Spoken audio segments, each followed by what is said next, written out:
وسلام على عباده الذين اصطفى أما بعد فأعوذ بالله من الشيطان الرجيم بسم الله الرحمن الرحيم ألهاكم التكاثر حتى زرتم المقابر كلا سوف تعلمون ثم كلا سوف تعلمون كلا لو تعلمون علم اليقين لترون الجحيم ثم لترونها عين اليقين ثم لتسألن يومئذ عن النعيم اللهم صل على سيدنا ومولانا محمد وعلى آل سيدنا ومولانا محمد وبارك وسلم.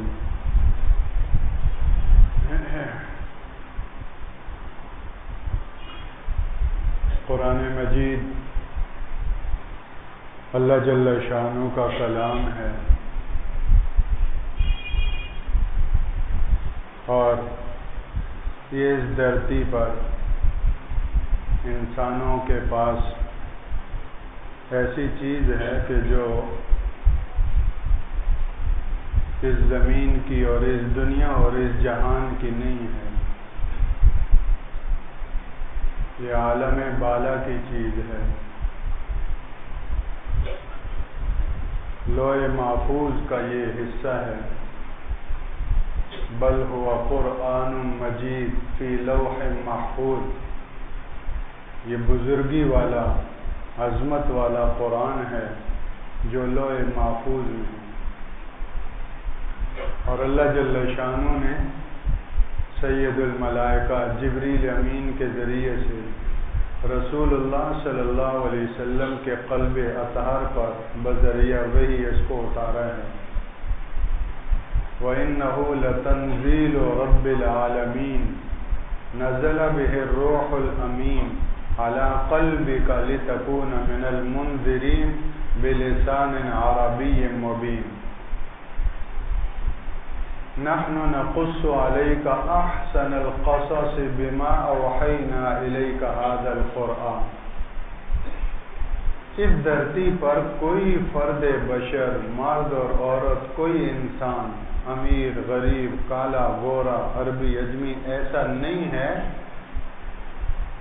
کہ جس کی کامیابی اور ناکامی کا فیصلہ اللہ کی اس کتاب کے باہر سے ہو جائے، اس کو بائی پاس کر کے وہ کامیاب یا ناکام ہو جائے، اس کا فیصلہ ہو جائے. ایسا نہیں، بلکہ سب کی کامیابی اور ناکامی کا دار و مدار اللہ کی اس کتاب پر.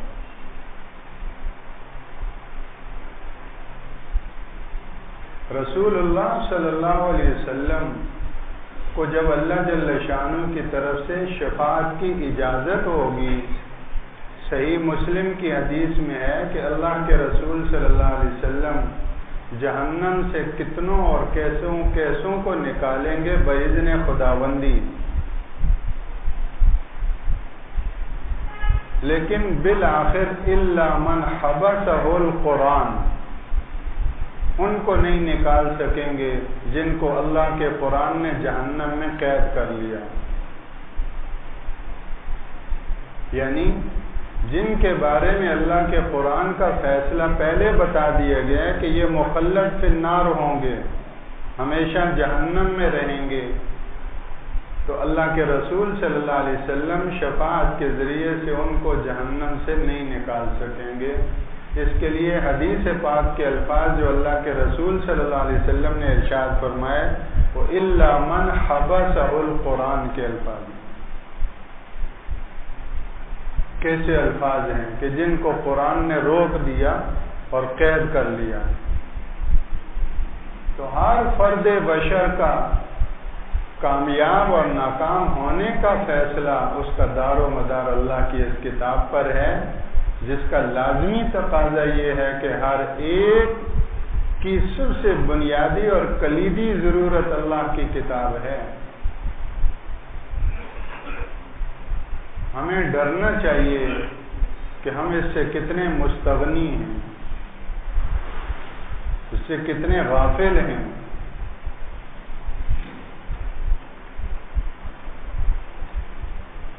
اللہ کے قرآن کریم کے خصائص میں سے ایک یہ بھی عجیب خصوصیت ہے کہ اس میں علم کے اعتبار سے، الفاظ کے اعتبار سے، جملوں کے اعتبار سے، صورتوں کے اعتبار سے چھوٹی سی چھوٹی صورتیں بھی ہیں، آیتیں بھی ہیں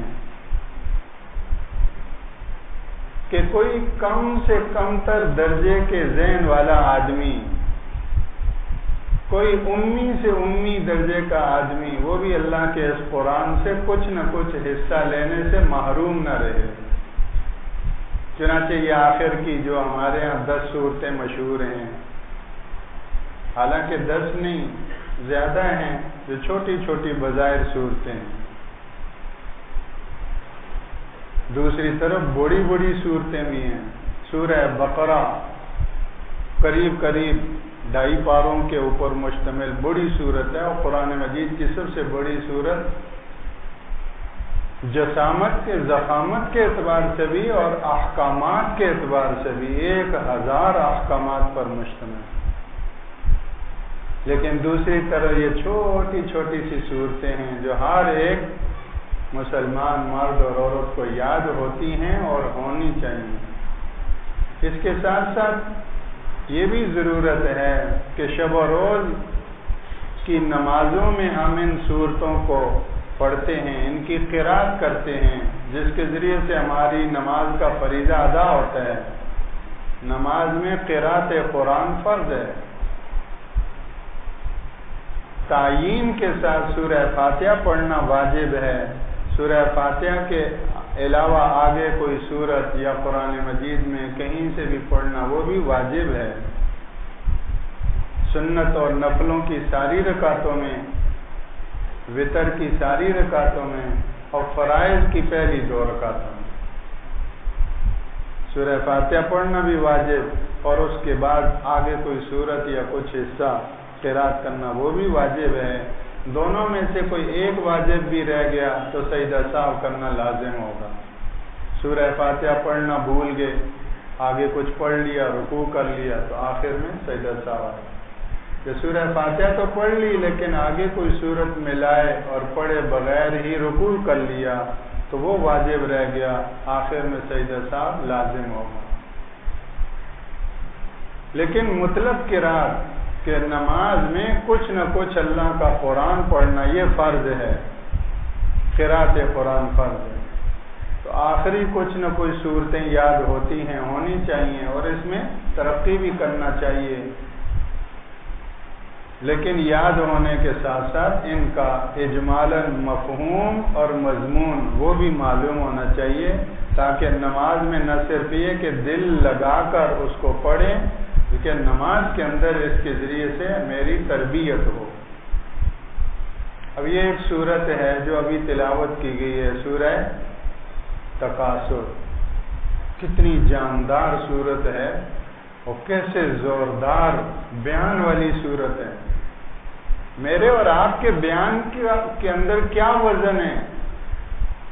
میں تقریر کر رہا ہوں، اس تقریر میں کیا وزن ہے؟ یہ میرے الفاظ ہیں، میں بول رہا ہوں۔ میرے بھائیوں، کہاں میرا اور آپ کا بیان اور کہاں اللہ کا کلام؟ اس بیان کو تو میں اور آپ اہمیت دیں، اور جب میں اور آپ براہ راست اللہ کا کلام پڑھ رہے ہوں، اس میں ادھر ادھر سوچ رہے ہوں، تو یہ اس کی ناقدری ہے، نادانی ہے۔ بیان میں ہم کتنا متوجہ ہوتے ہیں، تو جب میں اور آپ اللہ کا کلام، اس میں تو اور کئی گنا زیادہ متوجہ ہو کے پڑھیں، تاکہ ہمارے دلوں پر یہ جو دذب دے رہا ہے اللہ کا قرآن وہ اثر انداز ہو، ہمارے دلوں کی کایا پلٹے، زندگی میں اصلاح و سنوار کے صورتیں پیدا ہوں، کیونکہ ہم آخرت کے مسافر ہیں، بہت جلد اپنی آخرت میں پہنچنے والے ہیں۔ اچھی اور خوبصورت اور رضامندی اور اللہ کی خوشنودی والی زندگیاں لے کر ہم منتقل ہوں، اس دنیا سے ہنستے مسکراتے ایسی زندگی لے کر، یہ ہم اس کی فکر اور اس کی روزانہ محنت کرنے والے ہیں۔ یہ کب ہوگا؟ جب اللہ جل شانہ کے حضور جب نماز میں کھڑے ہوں تو دل لگا کر پڑھیں کہ اللہ کیا کہہ رہے ہیں، اللہ کا کہا ہوا میں اپنی زبان سے پڑھوں اور اپنے کانوں سے اس کو سنوں۔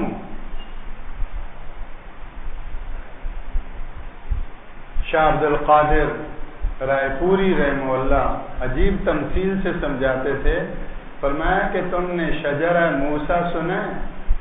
موسیٰ علیہ السلام جب کوہ طور پر گئے تھے، جب وہ آگ لینے تو وہاں پہنچے تو آگ تو نہیں، وہ تو اللہ کی تجلیات کی چمک تھی۔ تو وہاں وہ شجرہ طور اس درخت سے اللہ جل شانہ کا کلام ان کو سنائی دے رہا تھا اور وہاں ان کو ہم کلامی نصیب ہوئی۔ تو وہ فرماتے ہیں کہ اپنے آپ کو وہ شجرہ تصور کرو کہ میں وہ درخت ہوں اور یہ جو قرآن پڑھ رہا ہوں یہ میرے اندر سے اللہ کے کلام کی آواز آ رہی ہے۔ اپنے آپ کو وہ شجرہ تصور کرو۔ اس لیے اتنی آواز سے تلاوت کرنا کہ آدمی کو کچھ اپنی تلاوت سنائی دے، یہ مؤثر ہے۔ ایسے ہی بس ایسے کرنا تو سارے لارے اس پڑھنے سے اگر زبان نہیں ہے رہی تو وہ قرات قرآن ہی نہیں ہے، زبان نہیں ہے رہی، ہونٹ بند ہیں اور ایسے صفوں پہ صفے جا رہے ہیں، تو یہ قرات ہی نہیں سرے سے۔ وہ اس کو سوچنا کہیں گے کہ یہ کیا کر رہا ہے، آیتیں سوچ رہا ہے بس تصور میں۔ قرات اس کو کہتے ہیں جس میں زبان ہلے، ہونٹ ہلیں، الفاظ ادا ہوں، تو اس میں کچھ آواز پیدا کرے تاکہ میرے کانوں کو ان کی غذا بھی ملے۔ ورنہ اگر بدون آواز تلاوت کر رہے ہیں تو ایک اور زبان چل رہی ہے، باقی خاموش ہیں، تھوڑی سی آواز سے پڑھیں گے تو اس کا کیا ہوگا، زبان کے ساتھ کان بھی اس کو سن رہے ہیں، اور کان دل کا کیف ہیں، کپی کیف، اردو میں کیف کہتے ہیں، کپی بھی کہتے ہیں اور پیپ بھی کہتے ہیں۔ بوتل کا منہ چھوٹا ہوتا ہے، اس میں کوئی لیکوڈ چیز ڈالنے کے لیے جو اوپر کیف رکھ کے ڈالتے ہیں، اس کو کہتے ہیں۔ یہ دونوں کان دل کا وہ کیف ہیں، جو چیز ادھر سے سنتا ہے وہ سیدھی دل میں جاتی ہے۔ تو آواز سے جب اللہ کے قرآن کی قرات اور تلاوت کریں گے تو وہ سنتے ہی وہ دل پر اثر انداز ہے۔ اور سنیے یہ سورہ تکاثر، پہلے اس کی فضیلت عرض کر دوں۔ حدیث پاک میں آتا ہے کہ رسول اللہ صلی اللہ علیہ وسلم نے ارشاد فرمایا، کیا تم میں سے کوئی آدمی اس سے عاجز ہے کہ روزانہ 1000 آیات تلاوت کر لے؟ ایسا کوئی نہیں کر سکتا کہ روزانہ 1000 آیتیں تلاوت کر لے۔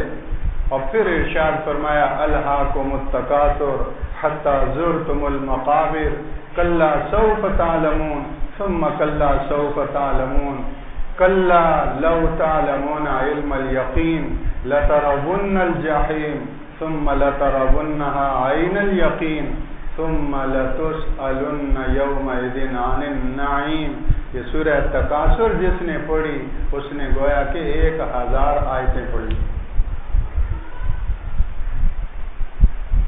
اللہ کی رحمت بہانہ مانگتی ہے، میرا بندہ اتنا وقت اور 1000 آیتیں، رحمت حق بہانہ می جوید بہا نمی جوید۔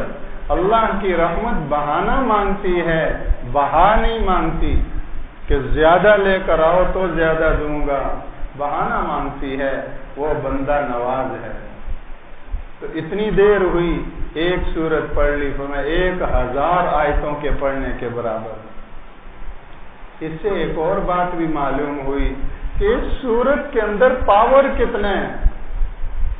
گولی تو اتنی سی ہوتی ہے، یہ 250 mg ہے، یہ 500 mg ہے، دکھنے میں تو وہی ہے، لیکن اس کا پاور اندر بڑھ گیا، یہ ڈاکٹر جانتے ہیں۔ اتنی گولی ہے وہ 1000 mg کی ہے۔ اور پاور بڑھ گیا.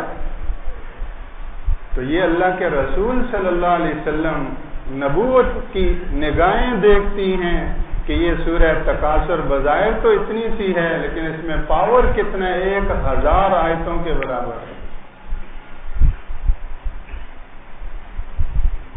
تو اس سے یہ بات بھی معلوم ہوئی کہ اگر کوئی بندہ توجہ سے، غور سے، اہتمام سے دل لگا کر نماز میں اس سورت کا وہ قرات کرتا ہے تو اس ایک سورت نے اس کی اتنی تربیت کی، اتنی ذہن سازی کی، اتنی برین واشنگ کی جتنا 1000 آیتیں کرتی. آدمی ہل جائے کہ میرا اللہ کیا کہہ رہا ہے اور وہ چیز میرے اندر پائی جا رہی ہے نہیں. الہاکم التکاثر آغاز ہی عجیب ہے، کسی کو خاص طور پر وہ خطاب نہیں کیا، عمومی طور پر انسانیت. الہاکم التکاثر، اور اللہ کی بات دو ٹوک ہے، اس میں کوئی لوچ نہیں، کوئی لگی لپٹی نہیں، صاف ستھری دو بات. اب میں اور آپ اپنا جائزہ لیں، یہ جو اللہ فرما رہے میرے اندر ہے. اللہ غافل کر دیا تم لوگوں کو التکاثر، مال و دولت کی کثرت کی ہوس میں. آنے والے وقت سے کہ تم کہاں آ رہے ہو اس سے تمہیں اس چیز سے نے غافل کر دیا. الہاکم التکاثر. اس سے یہ بھی معلوم ہوا کہ محض تکاثر برا نہیں، مال ہے، دولت ہے، بنگلے ہیں، گاڑیاں ہیں، چیزیں ہیں، دکانیں ہیں، کاروبار ہے، بزنس ہے، یہ برا نہیں، اس کے ساتھ الہا ملا اب برا ہوا. ورنہ ایسے بھی ہیں کہ کتنی دکانوں اور کتنے پھیلے ہوئے کاروبار والے ہیں لیکن ان کے دل میں آخرت بھری ہوئی ہے. ان کی دنیا، ان کی دکان، ان کی سیلری، ان کا کاروبار، ان کا کارخانہ اللہ کے بندوں کے کام آتا ہے، دینی مصارف میں کام آتا ہے. ان کی وہ ساری کمائی ان کے لیے آخرت کا خزانہ بننے میں لگی ہوئی ہے. لوگ دیکھتے ہیں بڑے مالدار ہیں، وہ آخرت دار ہیں کیونکہ مال باہر ہے، ان کے اندر آخرت بھری ہوئی ہے اور یہ ساری کمائی اور دوڑ دھوپ ان کی آخرت کے لیے. تو کثرت برا نہیں ہے، الہا یہ برا ہے کہ جو کثرت تمہیں غافل کر دے آخرت سے. الہاکم التکاثر. اب اس کی ایک اللہ کے رسول صلی اللہ علیہ وسلم نے اس کی تفسیر فرما دی، اس سے یہ تعیین بھی ہو جاتی ہے. فرمایا کہ مال و دولت ناجائز طریقے سے حاصل کرنا یہ الہا ہے، کرپشن کے ذریعے سے، دھوکہ دہی سے، جھوٹ بول کر، غلط بیانی کے ذریعے سے، لانڈی کا بنا ہوا میڈ ان جاپان کہہ کر یہ الہا غافل کر دیا اس نے. کیونکہ یہ جو لے رہا ہے حلال دکان ہے، حلال کاروبار ہے، حلال روزگار ہے، بہت اچھا مبارک کام ہے. کپڑے کی تجارت کتنی اچھی تجارت ہے، اچھی اور حلال اور بہترین روزگار کی صورت میں بیٹھ کر جھوٹ، دھوکہ دہی، غلط بیانی سے اس کو حرام کر کے الہا میں مبتلا ہو.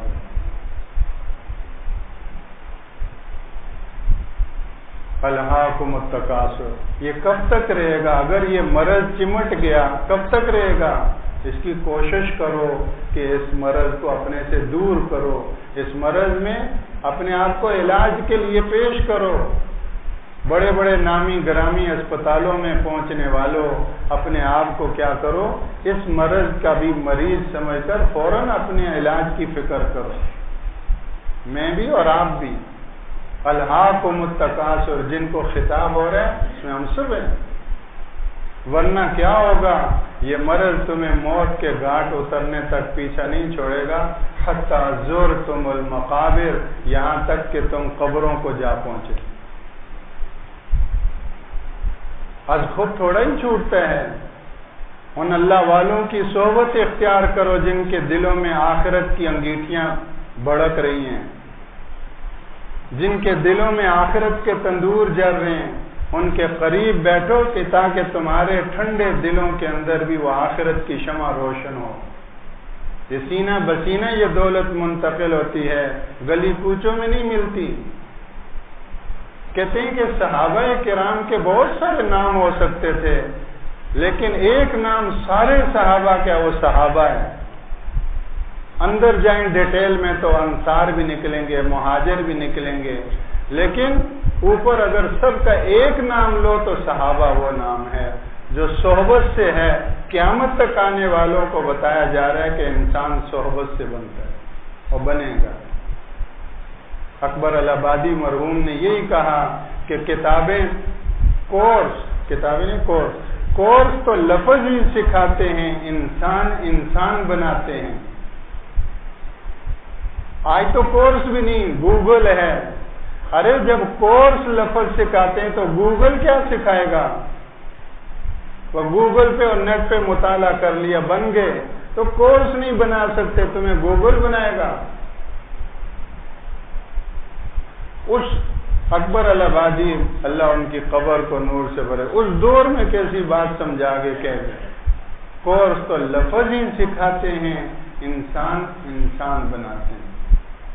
اس لیے الہاکم التکاثر حتی زرتم المقابر، یہ بیماری کا علاج نہیں کرو گے تو اس میں زندگی فنا ہو جائے گی، یہاں تک کہ قبروں کو جا پہنچے۔ پھر کیا ہوگا؟ کلا سوف تعلمون، دیکھو بہت جلد جان لو گے۔ جو اس وقت کا جاننا، جب رات کو ہم سویا کریں تو تھوڑا دھیان ہم دیا کریں کہ ایک وقت آنے والا ہے میں ایسے ہی اکیلے جاؤں گا، کوئی بھی ساتھ نہیں جاتا، بیٹا باپ بہن بیوی کوئی بھی نہیں، سب وہ ہے، اکیلے جائیں۔ جس طرح آنا اکیلے ہوا، سب کا سفر جانے کا بھی اسی طرح اکیلے۔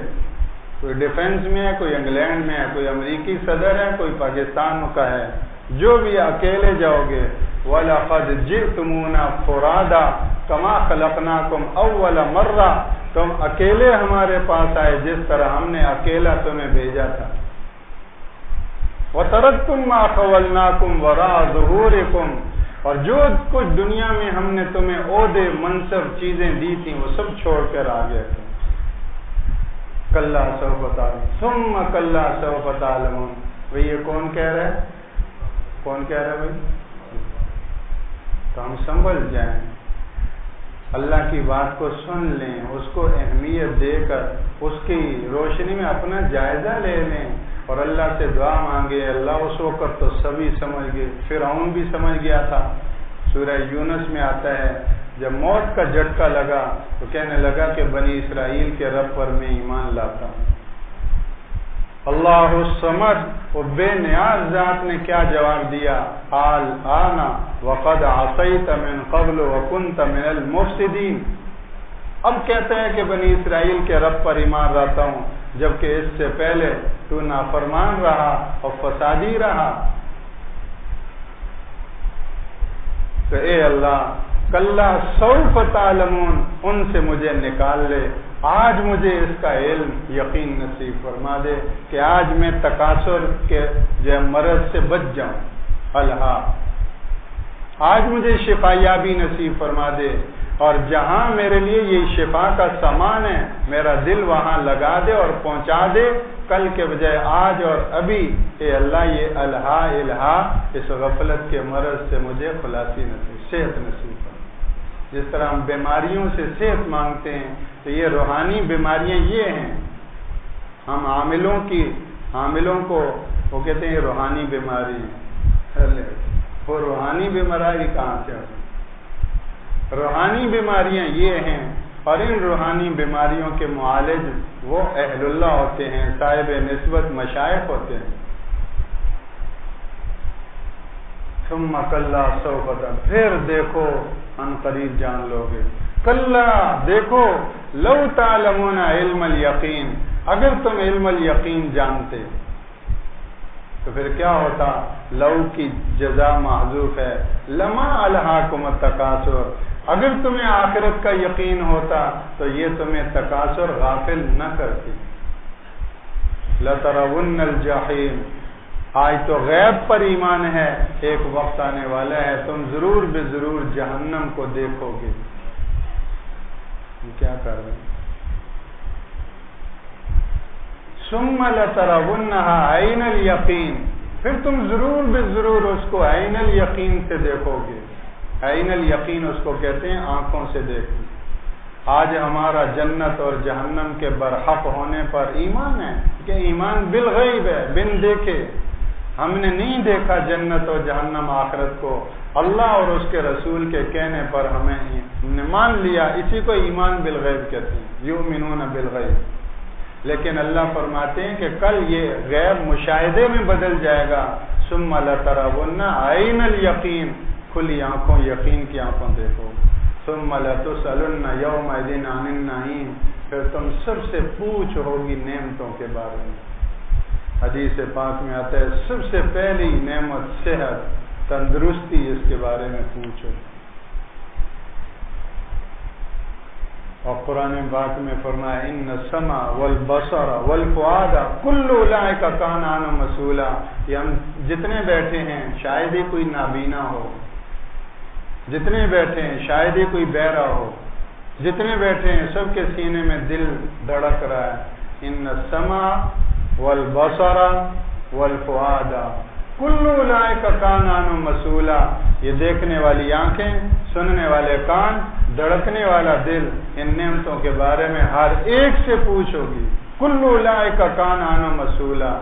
تو میں ابھی سے متوجہ ہو جاؤں، اے اللہ، اے اللہ، اللہم حاسبنی حسابا یسیرا، ورنہ کیا دیکھا، کہاں کیا کچھ دیکھا، کیا کچھ سنا، اور کیا کچھ سوچا اور سوچ رہا ہوں۔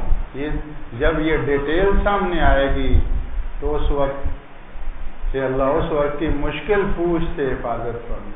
اللہم حاسبنی حسابا یسیرا۔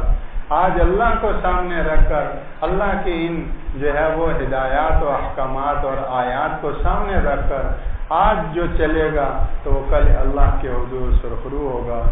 اللہ جل شانہ ہم سب کو اس کی توفیق نصیب فرمائے۔ سبحانک اللہم۔